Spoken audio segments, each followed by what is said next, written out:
Hello everyone. Welcome back to 신나게 놀자. 사이언스, 테크놀로지, 이코노미, 스트래티지 등을 고민하면서 노는 곳입니다. 미국이나 캐나다보다 EU 금지 명령이 특히 주목이 되는데 러시아 석탄 아웃시키고 오일 아웃시키고 이건 곧 발표가 대기 중인 것으로 보이죠.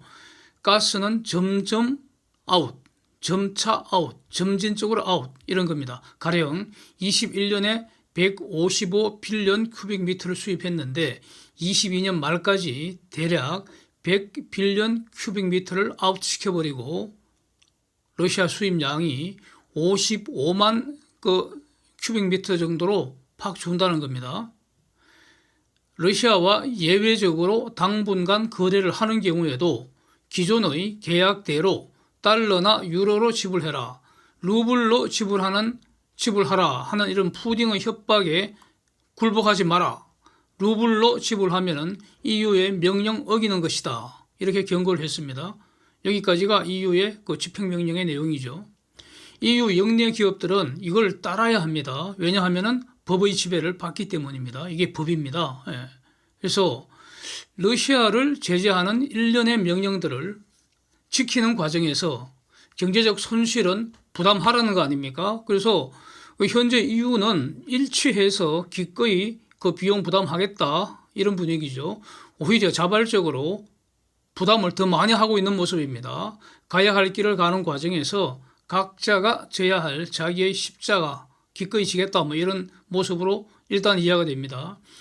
그래서 이제 가령 핀란드 같은 경우에는 EU 회원이지만 나토는 가입하지 않은 상태인데 러시아에 루블로 지불 못하겠다. 그래서 푸틴 자네가 가스 끊으려면 한번 끊어봐라 이런 거죠. 그러니까 푸틴이 가스를 잠가버렸습니다. 그랬더니 어제 영상에서 본 것처럼 미국 기업에서 부유식 LNG 저장 또 재기화 설비 FSRU라는 거 이거를 10년간 리스 계약 맺어버렸습니다. 그래서 이거 한 대만 바다에 딱 띄워 놓으면 핀란드, 에스토니아 두 개 국가의 연간 가스 수요 충족하다, 넉넉하다 이런 말입니다. 이 추가 비용 러시아와 이별하는 값으로 기꺼이 부담하고 그리고 핀란드는 나토에 가입해버린 겁니다. 지금 이제 신청서 접수했죠. 스웨덴하고 같이. 그래서 더 나아가서 핀란드하고 에스토니아 같으면 기꺼이 유크린이 푸틴 군대를 부술 수 있도록 유크린한테 돈과 장비를 지금 지원을 계속 해주고 있다는 겁니다. 나토 가입하면 나토 분담금도 이제 내야 하잖아요. 그래서 앞으로 기꺼이 내겠다는 겁니다. 돈이 가는 곳에 마음도 가니까 핀란드 마음은 러시아 떠나서 EU와 유크린으로 가고 있다. 이렇게 정리되는 거죠. 그런데 법은 불가능을 요구할 수는 없습니다. 할 수 있는 것을 명령을 해야 합니다. 그래서 그 불법행위, 주관적 요건, 고의라는 걸 판단할 때 그 고의의 본질이 이런 거 아니겠습니까? 제가 이해하는 거는 그렇게 행동하면 안 된다는 거 알면서도 달리 행동할 수 있는데도 불구하고 하지 말라는 짓을 감히 하는 그런 그 내면의 사실, 이게 고의라고 저는 이해를 하고 있는데 독일과 이탈리아는 EU의 핵심 리딩 국가입니다. EU가 루블로 지불하지 말라는 그런 정책 결정에 관여한 당사자입니다. 그래서 당연히 루블 취급 금지 명령을 지키고 싶을 것입니다. 그걸 지켜야 한다는 걸 잘 알 겁니다. 그런데 현실은 러시아 에너지 의존도가 너무나 지금 크기 때문에 저기 핀란드나 에스토니아 같으면은 당장 잘라도 별 지장이 없다는 겁니다. 그 가스 사용 그 비중 자체가 너무나 낮기 때문에. 그러나 독일하고 이탈리아는 안 그렇다는 거죠. 그래서 만약 이 점은 독일과 이탈리아가 러시아 가스 의존도가 높다는 것은 한편 푸딩도 마찬가지입니다. 푸딩은 지금 가스가 필요한 것이 아니고 독일과 이탈리아가 주는 돈이 필요한 것인데, 그래서 지금 독일하고 이탈리아가 러시아하고 완벽하게 치킨 게임을 지금까지 해오고 있었던 것 같습니다. 독일이 루블로 결제 안 한다 그러니까 푸딩은 그래 그러면 진짜 가스 잠근다 이렇게 치킨 게임을 하고 있었다는 겁니다. 그런데 문제는 러시아 에너지를 아웃시키되 질서 있게 아웃시켜야 되지 않겠습니까? EU 금지 명령을 바로 100% 예비 없이 시행을 해버리면은 그러면 딱 결과는 둘 중 하나입니다. 푸딩 바로 죽일 수 있지만 유럽은 극심한 에너지 대혼란 상태를 반드시 거친다고 봅니다. 이거는 너무 동물적입니다. 문명을 주도하는 인간이 할 짓은 아닌 것 같습니다. 두 번째 옵션은 독일하고 이탈리아가 EU하고 반목할 수가 있잖아요. 이것은 푸딩이 노림수 아니겠습니까? 아니, 지금 푸딩하고 싸움하고 있는데 EU가 내분을 일으키면 안 되지 않겠습니까? 그래서 지금 또 한편 독일하고 이탈리아가 러시아 에너지 의존도가 특히 가스 의존도가 높다는 것은 지금 오일 같은 거는 바로 자를 수 있으니까 잘라버리는 거 아닙니까? 그런데 가스는 그렇지 않다고요. 그래서 에너지 의존도가 너무 높고 가스는 준비 기간이 필요하니까 한편 보면은 독일, 이탈리아는 푸딩의 에너지 인질된 상태 아니냐 이겁니다. 푸딩이 지금 계속 치킨 게임으로 몰고 나오니까 그래서 푸딩이 독일하고 이탈리아한테 인질 상태가 된 것도 마찬가지입니다. 그거는 둘 다 마찬가지입니다. 푸딩도 지금 팔 수 있는 것이 독일하고 이탈리아뿐이라는 이런 말도 성립되기 때문에 그래서 에너지 인질 상태인 독일과 이탈리아에게 당장 명령을 지켜라. 안 지키면 EU 러시아 제재법 위반으로 독일, 이탈리아 징계하겠다 이렇게 나와버리면은 이거는 불가능을 요구하는 거 아니겠느냐. 그래서 내부적으로 아마 검토를 많이 한 것 같습니다. 결론은 이 독일, 이탈리아 입장은 EU 명령을 우리도 지금 따르고 싶은데 마음 같으면 당장 자르고 싶은데 지금 인질 상태이지 않느냐. 그래서 하고 싶어도 할 수 없는 상태라는 거죠. 시간을 주면 순차적으로 줄여나가겠다 이런 입장 아니겠습니까? 이게 바로 질서 있는 아웃 아니겠습니까? 그래서 결국 EU가 이걸 허용한 것 같습니다. 독일과 이탈리아는 러시아 가스를 루블로 지급할 수 있는 조치를 취했고 이것을 EU가 제재 위반이 아닌 것으로 확인을 한 것으로 이렇게 이제 문제 해결이 된 것 같습니다. 결국 이렇게 이제 독일과 이탈리아가 루블화 주고 사온 이 가스는 독일, 이탈리아가 1차적으로 주로 사용하겠지만 결국은 EU가 공동으로 같이 이제 사용하게 되지 않겠습니까? 저는 그렇게 봅니다. 자, 그러면서 한편 독일 이렇게 이탈리아 이런 그리스 이런 곳들은 이제 순차적으로 에너지 독립을 위해서 말하자면은 에너지원을 다양화시킨다 이렇게 표현할 수도 있겠는데 여러 곳에서 LNG 수입하려고 지금 접촉 중인 것 같습니다. 이런 사실이 있죠. 독일과 카타르는 드디어 지난 주말에 베를린에서 양국 장관급이 사인을 했습니다.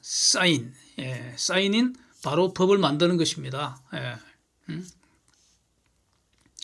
에너지 분야 협력한다는 계약서 사인했다는 건데 협력할 게 뭐가 있습니까? 둘이. 카타르는 LNG 주는 것이고요. 독일은 돈 주는 것이죠. 그게 협력입니다.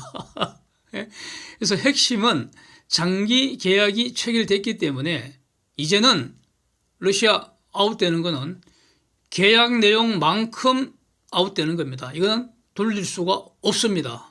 돌릴 수가 없습니다. 그래서 계약이 무서운 것입니다. 한마디로 러시아로 갈 돈이 카타르로 간다는 사실이고요. 러시아 가스는 갈 곳이 없게 됐다 이겁니다. 땅속에 그냥 처박혀 있어라 이런 뜻입니다. 독일, 이탈리아, 그리스 여기저기 계속 LNG 공급 계약 체결하는 거 앞으로 체결하게 될 것 같고요. 가령 이탈리아는 알제리하고 이제 액션 들어간 거고 그리스는 UAE하고 장기 공급 계약 맺는 것으로 보입니다. 지난번 영상에서 한번 다루었습니다.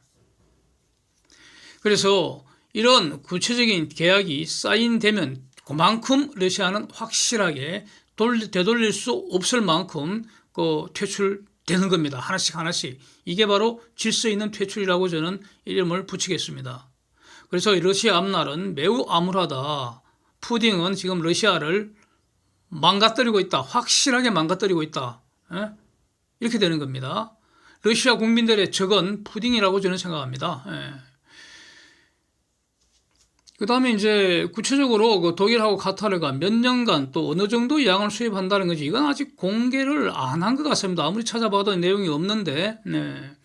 근데 이제 제가 주목하는 건 이겁니다.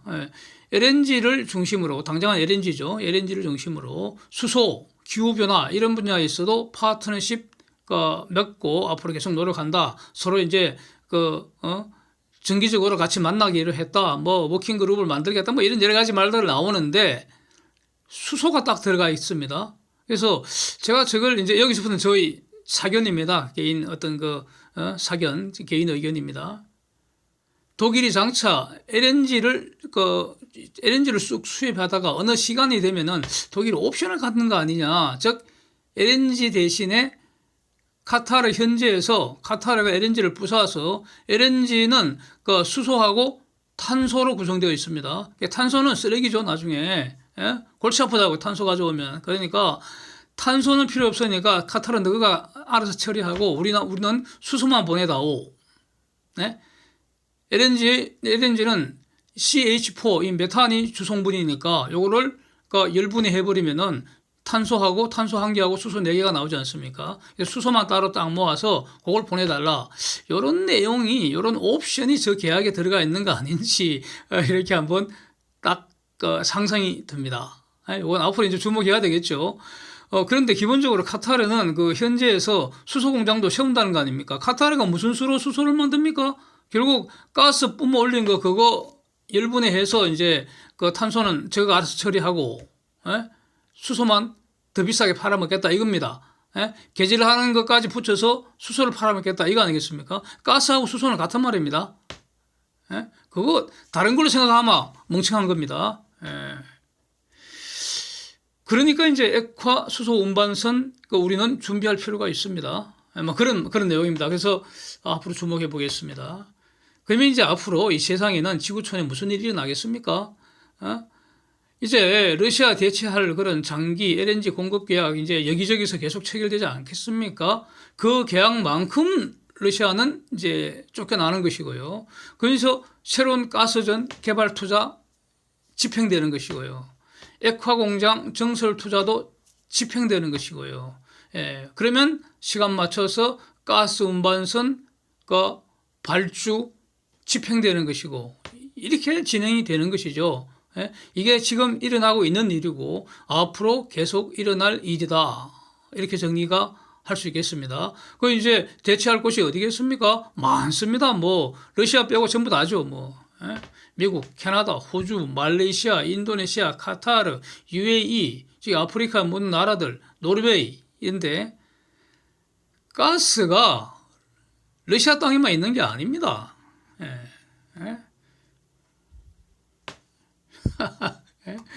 자, 그렇고요. 그래서 이제 FLNG, FSRU, LNGC, 수출입 터미널, 이거 전부 다 한국 조선 3사가 먹거리입니다. 그래서 한편 이제 이렇게 가스 분야 투자 소식이 이어지고 또 이제 소형 원자력, 태풍, 태양력, 풍력, 태풍 중심의 재생에너지. 그래서 에너지 삼총사는 앞으로 가스, 원자력과 재생에너지. 이게 저는 에너지 삼총사라고 이름 붙입니다. 지금까지 계속 이런 말씀 들어오고 있습니다. 뭐 아마 귀에 있을 때마다 이런 말씀을 해드리고 있습니다. 이 가운데 선택의 원칙은 경제성입니다. 그래서 재생에너지 같은 경우에 어떤 경제성, 과학적인 선택을 한다 할 때 핵심은 보조금 주면 안 됩니다. 보조금 없이 완전 경쟁해서 경제성 확인되면 하는 겁니다. 자, 러시아는 어떤가? EU로 가는 석탄 오일은 바로 막힐 가능성이 매우 높죠. 이 말은 이 분야는 석탄이나 오일은 EU가 바로 대체할 능력이 있다는 겁니다. 가격 조금 더 오르는 거는 신경 안 쓴다고요. 어차피 비용 개념으로 우리가 기꺼이 감수하겠다는 거 아니겠습니까? 가스는 이제 서서히 줄어들죠. 러시아 가스는. 그래서 러시아에서 배로 유럽으로 가는 것부터 사라지지 않겠습니까? 지금도 많이 사라지고 있고요. 항구 들어오지도 못하게 한다는데. 그래서 러시아 최대 국영선사인 소브콘플로트이고 보유 선단의 대략 3분의 1 이상이 최근에 지금 긴급 처분하고 있는 상황과 부합하는 것 같습니다. 물론 소브콘플로트는 대량 처분하는 것은 사실 아니라고 이제 부인을 하고 있지만 저는 소프콘 플로터가 하는 말보다는 그 영국의 로이드 승급이 하는 말에 더 신뢰가 갑니다. 예. 그래서 이렇게 이제 판단을 하는 것이고, 그렇다면은 러시아가 팔 곳은 지금 현재 그 5% 준공으로 가는 그 물량 외에는 전부 이제 배로 팔아야 되는데 러시아는 딱 막혀 있지 않습니까? 하여튼 배로 팔아야 합니다. 5%를 팔 수 있는 곳은 준공이 뭐 답니다. 배로 어디를 팔아야 합니까? 극동 지역입니다. 저기 중공, 한국, 일본 이쪽. 대만 같은 경우에는 그 사할린 가스전에서 사오던 거 지난 3월경에 아주 그 기가 막히게 계약이 만료가 됐는데 재계약 안 해버렸다는 거 아닙니까? 그래서 대만은 이미 러시아하고 자연스럽게 이별해버렸습니다. 다른 데서 사오면 되는 거고 미국에서 사오겠죠. 문제는 이제 그 러시아 가스 산업, 특히 LNG 산업은 지금 노바텍 중심으로 하자고 하고 있잖아요. 노바텍은 이거는 그 국영기업은 아니죠. 그래서 야말 프로젝트나 사할린 프로젝트 이거 전부 다 서방의 기술, 서방의 돈으로 진행되던 것인데 그 싹 떠나버린 상태입니다. 기술도 이제 더 안 들어가고 부품도 안 들어가고 돈도 들어가지를 않습니다. 그래서 돈이 떠나면 마음도 떠나죠. 그래서 아무도 관심을 갖지 않고요. 얼어붙은 얼음 땅으로 지금 잊혀지는 거 아닙니까? 그러면 러시아가 자체적으로 LNG를 정상적으로 안정적으로 만들어낼 수 있을지 일단 의문이 들고요. 어떤 만들어낸다 하더라도 생산량이나 품질이나 또 이 공급의 안정성이 중요한데 이거 확 떨어지지 않겠습니까? 그 다음에 이 분야가 러시아 LNG 그 분야에 대량 실업 발생은 불가피하겠죠. 일단 프로젝트 자체가 확 쪼그라들어 버리니까 하던 프로젝트 딱 스톱시켜버리고 신규 프로젝트 안 한다니까. 그럼 그 직원들 다 쓸모가 없잖아요. 러시아가 자력으로 할 수가 없다고요. 자력으로 할 수 있다면 했죠. 할 수 없으니까 서방 기업들이 다 들어가 있었던 거죠. 그렇습니다. 근데 어떤 뭐 러시아는 그렇게 대량 실업이 발생하더라도 대신에 서방의 대체 생산지에서는 일자리 생기는 것이니까 지구촌 전체로는 아무 영향이 없고 러시아가 망가지는 대신에 다른 곳이 흥하는 거 아닙니까? 그럼에도 불구하고 러시아는 팔 것이 이제 에너지뿐이기 때문에 기존에 돌아가던 공장 그럭저럭 돌려갖고 그럭저럭 만든 LNG 이제 팔러 다녀야 합니다. LNG 사려 하면서 이제 다녀야 합니다. 유럽으로는 못 가는 거고요. 오지 말라니까. 그러면은 북극 항로 중에서 북동항로 거쳐갖고 이제 아시아로 오는 수밖에 없습니다. 그런데 아시아는 이미 강력하고 매너 좋은 경쟁자들이 지금 넘치는 거 아닙니까? 그러니까 러시아는 팔아먹으려면 값을 팍 깎아야 합니다. 이게 바로 러시아 디스카운트 시대가 이제 되는 건데, 하여튼 뭐 이런 상황인데 그래도 어쨌든 간에 그 이제 팔아야지 이제 밥이 생기니까, 화장품도 사고 할 거 아닙니까? 그래서 그래도 여전히 러시아는 쉐빙 가스 운반선은 필요할 거라는 겁니다. 앞으로 러시아는 그 배가 필요하다고 해서 새롭게 용선 계약을 맺거나 뭐 새로 저가 직접 만들어야 합니다. 다른 데 만들어 달라고 이렇게 부탁할 수도 없습니다. 왜냐하면 지금 제재 중이기 때문에 러시아하고는 앞으로 신규 계약을 맺으면 안 되죠. 지금 상황이 그렇습니다. 러시아하고 신규 계약 맺으면 좀 미국, EU 뭐 이런 데서 왕따 당해버립니다. 그래서 이제 한국 조선사도 마찬가지로 러시아가 새로 배 만들어 달라고 부탁을 해도 울고불고 사정을 해도 그거 들어주면 안 된다는 겁니다. 사라지는 러시아 시장보다 훨씬 더 큰 대체 시장이 열린다는 거죠. 물론 이제 이 러시아 대체 시장을 중공한테 뺏기면 안 되는데 아마 그럴 일은 없을 것 같습니다. 이제 중공도 이미 다음 그 제재가 지금 예정되어 있지 않는가 이렇게 봐야 할 것 같고요. 그래서 러시아는 가급적 기존 계약은 유지하고 싶은 마음이 간절할 것 같습니다.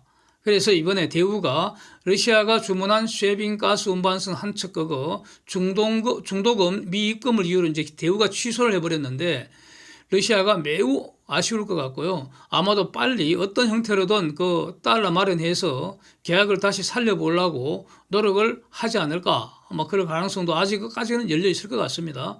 하여튼 그 대우 입장에서는 중도금도 못 낼 형편이라면 당연히 잔금도 못 낼 것이다. 이렇게 보고 취소하는 건 너무나 당연하고요. 그리고 지금 취소해도 직접적인 손실은 전혀 없을 것으로 저는 봅니다. 예. 그래서 이렇게 이전 영상에서 한번 분석을 했는데 그때 그 견해 여전히 이제 유지를 하겠습니다. 삼성중공업 그 러시아 일감은 그제도 그 도크 차지하는 거 없잖아요. 예? 도크가 돈인데 도크 차지하지 않으니까 부담은 거의 없는 거고 그 배 껍데기 만들어서 그 돈 입금해 주면은 블라디보스톡으로 실어다 주는 겁니다. 그곳에서 그 쯔베즈다가 이렇게 조립하도록 이렇게 도와주는 겁니다. 자문해 주는 겁니다. 다 그 입으로 하는 겁니다. 입으로. 그렇죠? 예. 그래서 입으로 말 몇 마디 해주고 이제 돈 받는 건데 사실상 위험 부담 뭐 거의 없는 거 아니냐. 감당할 수 있다 이거죠. 삼성중공업이. 예. 돈 받는 만큼만 이행을 하면 되고요. 입금 안 되면 그 이후 계약은 채무 불이행으로 취소권 행사하면 됩니다. 예. 이제 그 이와 관련해서 주목해야 할 것이 또 하나 이렇게 등장한 것 같습니다. 부서진 유크린 재건하고 서방 경제의 성장과 기회의 땅으로 이제 유크린을 키워야 합니다. 예. 앞으로 유크린 경제 성장 어마어마하게 이제 되지 않겠습니까? 네. 지금까지 어렵지만, 예. 경제 성장률 뭐 20%, 30% 이렇게 막 몇 년 지속되겠죠. 예. 유크린 그 재건 발언 여러 곳에서 나옵니다. 예. 여러 곳에서 나오고 있습니다. 문제는 돈이죠. 그 돈 어디서 나오느냐. 서방이 러시아의 지불 준비금 대략 3천억 불 압류하고 있는데 이 자금을 우선적으로 사용하자는 논의가 시작이 되는 것 같습니다. 보도가 그렇게 나오고 있죠. 젤렌스키도 이런 주장 한지 좀 됐고요. 그런데 이 말은 제가 사실은 2월 전쟁 직후부터 이런 말을 여러 번 해왔습니다. 그 영상이 지금 그대로 남아있죠. 러시아가 부순 거 저거 결국 러시아 돈으로 재건될 것이고 러시아가 미사일 한 방 날릴 때마다 포탄 한 발 쏠 때마다 저거 다 러시아가 손해배상해야 한다는 겁니다. 미국과 서방이 우선은 돈을 지원하지만 결국은 저 돈 전부 이자까지 붙여서 러시아 국민들이 손해배상으로 대대손손 부담하게 될 겁니다. 세상에 공짜는 없기 때문입니다. 그래서 러시아는 불법행위 책임을 져야 한다는 겁니다. Thanks for watching. See you next.